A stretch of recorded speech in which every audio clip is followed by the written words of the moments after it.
dikit teh pen nah bet kudu ditulis biografi anak teh nyada moal kabeh nu aya di anak bisa dibikeun ku anak sorangan sugan ngaliwatan batur mah ku tulisan batur mah aya sesuatu nu bisa kabikeun anu ku pribadi mah teu tiasa kabikeun. Contoh bisa dianggap muji sorangan ku sorangan mah kan jadi teu tiasa.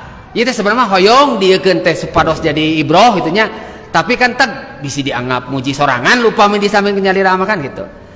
Jadi ada hal-hal yang kemudian penting tapi ku pribadi mah teu tiasa didugikeun.